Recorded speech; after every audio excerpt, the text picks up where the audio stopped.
Bonsoir à tous, Sonia Backès, bonsoir. La SLN dans la tourmente, la SLN au cœur des joutes politiques, cette semaine notamment lors de votre meeting de lancement de l'Avenir en Confiance la semaine dernière. Vous avez accusé les indépendantistes d'être prêts à sacrifier Doniambo et ses 800 emplois pour récupérer les titres miniers de la SLN. Paul Niaoutine vous a répondu cette semaine par voie de communiqué. Le président de la province Nord écrit ceci: « Je m'élève avec la plus grande fermeté contre l'instrumentalisation électoraliste, mensongère, malhonnête et honteuse de l'Avenir en Confiance. » Sonia Backès, est-ce que vous maintenez vos propos ? Oui, bien sûr. La situation de la SLN est catastrophique. Il y a une question de mise en faillite dans les prochains mois si des décisions ne sont pas prises. Et la SLN, c'est 1800 emplois à Doniambo, c'est près de 9000 sous-traitants, c'est autant de familles qui sont aujourd'hui en danger et qui nous ont dit qu'ils avaient peur pour l'avenir de la SLN. Donc oui, effectivement, on a un vrai enjeu et on a l'avenir de la SLN qui dépend de 3 facteurs. La question du temps de travail qui est en train d'être réglée, la question de l'énergie, du coût de l'énergie pour la SLN et la question des exportations. Les 2 derniers sujets dépendent de décisions politiques et exclusivement politiques. Donc le temps n'est plus aux joutes verbales telles que l'a fait Paul Niaoutine ou Philippe Gomès. On est dans le temps de la décision, de la prise de décision. Et il faut maintenant, quand on aspire à présider l'avenir de la Nouvelle-Calédonie, prendre des décisions sur le coût de l'énergie. On peut baisser le coût de l'énergie pour la SLN, pour sauver la SLN, et on doit autoriser les exportations qui ont été demandées par la SLN. On doit les autoriser sans condition, parce qu'on voit bien que les conditions qui sont... Vous êtes contre le fait que ces exportations, on parle de 4 millions de tonnes, soient orientées vers notamment l'usine SMSP en Corée. Non mais vous savez, l'usine de Corée, elle a rapporté sur les 10 dernières années 45 fois moins que la SLN. Ça ne rapporte pas aux Calédoniens d'aller transformer le minerai en Corée. Aujourd'hui, la SLN est en capacité de vendre son minerai en Chine, au Japon, etc. On doit laisser Eramet décider de où elle effectue ses exportations. Vous l'avez dit vous-même, la SLN, c'est un outil pays, c'est à la fois un poumon de l'économie, c'est à la fois une histoire, c'est 1800 emplois. Est-ce qu'il n'est pas dangereux qu'elle soit à ce point otage d'une campagne à peine naissante ? Alors, il n'y a pas de prise d'otage, il y a simplement la question de prendre des décisions. Encore une fois, je le répète, le coût de l'énergie aujourd'hui, le coût de l'énergie pour la SLN est le plus cher du monde. C'est pas possible, ils ne tiendront pas dans ces conditions-là. On voit bien que malheureusement, il y a un retard très important qui a été pris sur la question de la centrale, de la SLN, de la nouvelle centrale, donc il n'y a pas de perspective de baisser le coût de l'énergie dans des délais assez courts, et il faut offrir ces perspectives. Et là, il ne s'agit pas, encore une fois, de prendre en otage de campagne électorale, il s'agit d'être aux commandes de la Nouvelle-Calédonie et de décider ou non de sauver la SLN. Aujourd'hui, les gens qui s'expriment avec un certain nombre de communiqués de presse s'expriment alors qu'ils ont la capacité de décider aujourd'hui de sauver la SLN ou de ne pas sauver la SLN.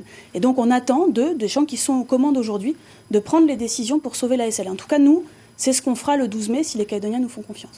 Sonia Backès, pour bâtir votre programme, justement, l'Avenir en Confiance fait appel aux idées des Calédoniens, c'est-à-dire que vous êtes en mal d'inspiration. Non, ça fait un peu plus d'1 an qu'on est sur le terrain où on a fait quelque chose qui était nouveau en Nouvelle-Calédonie, du porte-à-porte. Alors ça paraît un peu bizarre, mais on a été au contact des Calédoniens avec des questionnaires pour savoir quelles étaient leurs inquiétudes, quelles étaient leurs ambitions, quels étaient leurs espoirs pour la Nouvelle-Calédonie. Et on a construit une bonne partie de notre programme sur cette base-là. Ensuite, on a créé cette application qui s'appelle id.nc, qui va poser des questions très précises, très concrètes aux Calédoniens sur un certain nombre de sujets. Mais cette application, elle n'a pas vocation à vivre seulement pour construire le programme électoral de l'Avenir en Confiance. Elle a vocation, puisque c'est l'une de nos propositions pour la prochaine mandature, elle a vocation à vivre après pour que les Calédoniens qui ont été quand même très déconnectés de la vie politique et souvent peu associés, soient associés au quotidien dans les décisions qui sont prises. Et ça, Province Sud, tout le pays, c'est un petit peu l'éternelle question ? Toute la Nouvelle-Calédonie, bien évidemment. C'est pas une démarche, j'allais dire, qui vous est propre. Calédonie Ensemble le fait aussi à sa façon. On sait que Martine Cornaille et son parti ACT sont aussi très axés sur cette démocratie participative. Est-ce qu'il n'y a pas un risque, in fine, que tous ces programmes, finalement, se ressemblent ?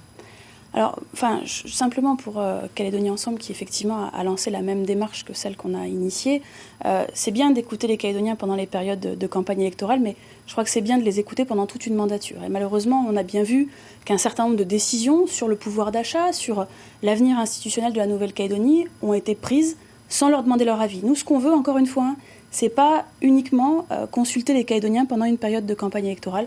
Ce qu'on veut, c'est les associer pendant toute la mandature. Ce qui se passe en métropole, avec ce besoin de la population d'être associée, d'être consultée, je crois qu'on le connaît également en Nouvelle-Calédonie. En tout cas, c'est ce qu'on a entendu des Calédoniens. Donc vous aurez un programme différent, justement.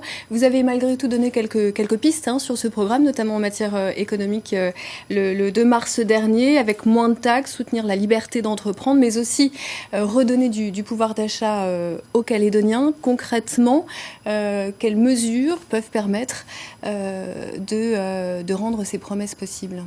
Alors c'est vrai qu'on a entendu beaucoup les Calédoniens souffrir en termes de pouvoir d'achat, souffrir également en termes d'emploi, parce qu'on a une situation économique qui est très mauvaise, et on a voulu regarder comment répondre concrètement à ces problématiques-là. Et ce qu'on souhaite, c'est proposer un nouveau contrat social aux Calédoniens, un contrat social qui leur permette de retrouver du pouvoir d'achat. Et c'est vrai que malheureusement, on s'est axé ces dernières années exclusivement sur la baisse des prix. Or, le pouvoir d'achat, c'est la différence entre la baisse des prix et les salaires. Vous reviendriez par exemple sur la TGC ? Évidemment, la TGC est la plus compliquée du monde. On a une TGC, le principe de la TVA est un bon principe, mais on a trop de taux, ce qui génère une complexité extrêmement importante. Et donc, on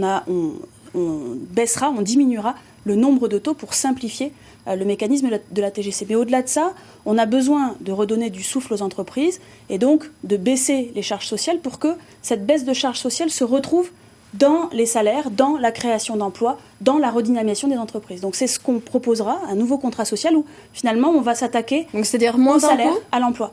Baisse de charges sociales avec une TVA sociale, et donc une partie qui va se retrouver en baisse de charges pour les entreprises. Et donc moins de recettes pour la Nouvelle-Calédonie, moins de capacité d'agir. Comment vous compensez ? Non, c'est le principe de la TVA sociale, c'est de simplifier, de diminuer le nombre de taux de TVA, de rajouter une partie sociale à la TVA, à la TGC donc, et que cette partie finalement soit redistribuée en baisse de charges sociales et que cette baisse de charges sociales se retrouve dans les salaires des Calédoniens. Donc si on a le même volume, soyons très concrets, si on a le même volume de recettes fiscales, mais qu'on fait pas, qu'on baisse finalement les charges sociales, qui paye la différence ? C'est le principe de la TVA sociale, c'est-à-dire qu'on peut mettre un point, par exemple, qui va rapporter 4 milliards. Ces 4 milliards, on les redistribue dans la baisse de charges sociales.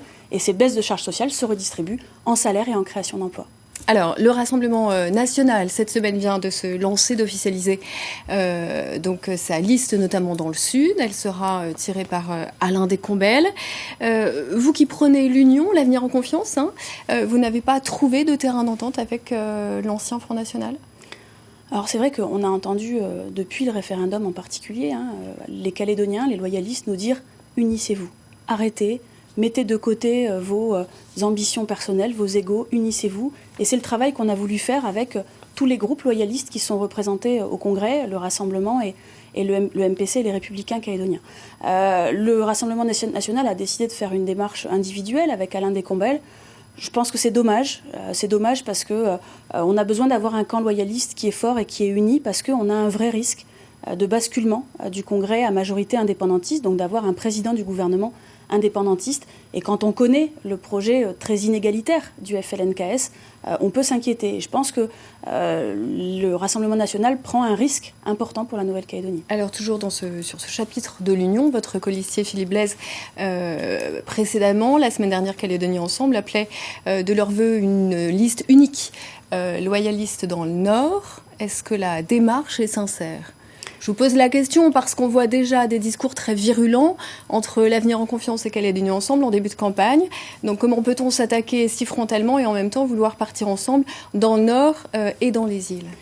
Alors effectivement, il y a déjà 3 semaines, Philippe Blaise, Virginie Ruffnac ont appelé à une liste d'union et dans le Nord et dans les îles. Pourquoi ? Tout simplement parce que la situation dans le Nord et dans les îles n'est pas du tout la même qu'en province Sud. En province Nord, on a 75% des électeurs qui ont voté pour le oui à l'indépendance. En province des îles, c'est 82% des électeurs qui ont voté pour le oui. Donc très clairement, le camp loyaliste, les électeurs loyalistes sont très minoritaires dans ces provinces. Et ce qu'ils nous ont dit, et je crois que c'est important d'entendre encore une fois ce que les gens nous disent, ils nous ont dit, nous, on veut absolument être représentés, on veut pouvoir peser sur la politique qui est menée en province Nord, et donc on veut cette liste unique. Et ça, on l'a entendu déjà il y a 3 semaines. Alors, on a vu que cette pression a été également mise sur les leaders de Calédonie Ensemble qui ont fini par accepter cette main tendue et à travailler ensemble. Aujourd'hui, on a nos équipes du Nord et des îles qui travaillent ensemble pour rendre ça possible. J'espère que ça la sera et j'espère, pour répondre à votre question, que tout le monde sera de bonne foi. En tout cas, nous, on l'est. En termes de lisibilité, Calédonie Ensemble est nationaliste dans le Sud et à l'échelle pays quand on parle du référendum, mais loyaliste pour faire une liste dans le Nord et dans les îles. Non, Calédonie Ensemble est nationaliste. C'est pas nous qui l'avons dit, c'est eux qui l'ont dit. Très clairement, s'il n'y a pas de liste commune dans le Nord, ce sont les indépendantistes qui peuvent avoir 2 sièges de plus. Donc effectivement, Calédonie Ensemble sert, mais pas seulement en province sud, de marchepied aux indépendantistes, au Congrès et au gouvernement. Simplement, effectivement, là, l'enjeu, c'est de mettre ou non une majorité indépendantiste et purement indépendantiste au Congrès. Donc je crois simplement il faut ordonner, les enjeux, et en province Nord et en province des îles. Rester pragmatique. Exactement. Concernant l'avenir institutionnel, vous avez déjà fait 2 propositions, ou en tout cas pris 2 engagements. Tout d'abord, que le 2e référendum se tienne le plus tôt possible, après le 12 mai. Pourquoi ? Alors d'abord, effectivement, on a vu l'inquiétude des Calédoniens suite au résultat. Ce résultat, il a donné très majoritairement une victoire à ceux qui veulent le maintien de la Nouvelle-Calédonie à la France, mais il n'a pas été à la hauteur de ce que les Calédoniens attendaient. Donc, je pense qu'il faut que le prochain référendum, puisqu'on sait maintenant qu'il aura lieu, le prochain référendum ait lieu le plus rapidement possible, parce qu'on voit bien que les indépendantistes ont tendance à faire traîner, parce que plus on fait traîner, plus les Calédoniens sont inquiets, plus certains décident de partir, et donc ils ont intérêt à faire durer la situation d'instabilité, d'insécurité qui inquiète les Calédoniens. Donc l'engagement qu'on a pris, c'est de dire, réglons le problème. Posons la question rapidement et donc demandons l'organisation du 2e référendum dès le lendemain des élections provinciales. Allons au bout du processus de manière à ce qu'on soit en capacité de construire très rapidement un nouveau statut qui respectera la volonté des Calédoniens. Je répète que la très grande majorité des Calédoniens a décidé de rester dans la France et donc le prochain statut qui sera travaillé devra être un statut dans la République française. Autre engagement justement par rapport aux négociations éventuelles sur ce futur statut, c'est l'ouverture de la citoyenneté. Ouverture de citoyenneté d'un côté, qu'est-ce que vous pouvez négocier finalement de l'autre, notamment sur ce statut ? Alors, qu'est-ce qui peut être mis en balance ? L'ouverture de la citoyenneté, on a aujourd'hui 43 000 personnes qui sont exclues du corps électoral. Et il ne s'agit pas de gens qui sont de passage, il s'agit de nos familles, il s'agit de nos amis, il s'agit de gens qui vivent, qui investissent, qui payent leurs impôts en Nouvelle-Calédonie. On ne peut pas continuer à construire l'avenir de la Nouvelle-Calédonie sans ces gens-là. Et d'autant plus que maintenant, on a des enfants qui sont nés en Nouvelle-Calédonie, qui n'ont connu que la Nouvelle-Calédonie et qui ne peuvent pas voter. Ce système est inique et il doit absolument être revu. Donc il ne s'agit pas là de discussion ou de négociation. On ne peut pas garder un système comme ça, tout simplement parce que juridiquement, ce n'est pas possible. La Cour européenne des droits de l'homme l'a indiqué comme tel, et donc il est évident qu'on devra réouvrir le corps électoral. Il n'est pas question de dire on va réouvrir à une personne qui est là depuis 6 mois et qui arrive... Mais la lecture du FLNKS était très claire pendant le référendum. Il n'est pas question pour eux de discuter de cette ouverture avant la fin de l'accord de Nouméa, donc éventuellement le 3e référendum. Alors, de toute façon, la question se pose maintenant pour les élections provinciales de 2024, puisque elle est réglée pour la question des provinciales de 2019. Donc on sera de toute façon sorti de l'accord de Nouméa. Donc il s'agit bien là de construire un nouveau statut qui intègre ces personnes qui ont été exclues pour préparer la suite de l'accord de Nouméa et écrire la nouvelle page, le nouveau livre de l'avenir de la Nouvelle-Calédonie. Alors, question d'actualité, Sonia Backès, non pas parce que nous sommes 2 jours après la Journée internationale du droit des femmes, mais parce que c'est une actualité, une réalité du quotidien. Que comptez-vous faire si vous êtes majoritaire, si vous avez le pouvoir que vous demandez aux Calédoniens pour lutter contre les violences faites aux femmes ? Je rappellerai que une Calédonienne sur 4 est victime de violences conjugales. Alors c'est effectivement une situation qui est insupportable. On ne peut pas accepter qu'on ait une situation où on a 10 fois plus de femmes en Nouvelle-Calédonie qui sont battues qu'en métropole, par exemple. On est dans une situation qui est insupportable où le rôle de la femme dans une partie de la société océanienne est insupportable et doit évoluer. On a visité le nouveau foyer qui a été installé au Mont d'Or et qui permet aux femmes de sortir de l'oppression qu'elles vivent au quotidien quand elles sont victimes de violences conjugales. Je crois qu'il va falloir qu'on développe ce type de structure. Et puis au-delà de ça, il faut que systématiquement les faits soient condamnés rapidement, que la justice soit sur ces sujets-là en capacité de les La de justice les traiter. se plaint que les femmes ne portent pas plainte aujourd'hui, très rapidement, parce qu'il nous reste quelques secondes. Oui, c'est sûr, effectivement, mais je crois qu'effectivement, il faut que les mentalités changent. Elles sont en train, malgré tout, d'évoluer. On a de plus en plus, on le voit avec ce qui s'est passé à Waiilou, on a de plus en plus de dénonciation des faits, et je crois que c'est ça qu'il faut qu'on arrive à faire. Il faut qu'on arrive à ce que les femmes se sentent protégées quand elles dénoncent les faits. Aujourd'hui et jusqu'à présent, malheureusement, elles y allaient et puis elles se retrouvaient le soir à retourner chez elles après avoir porté plainte. C'est pas possible et ça peut pas durer. Merci Sonia Backes d'avoir accepté notre invitation.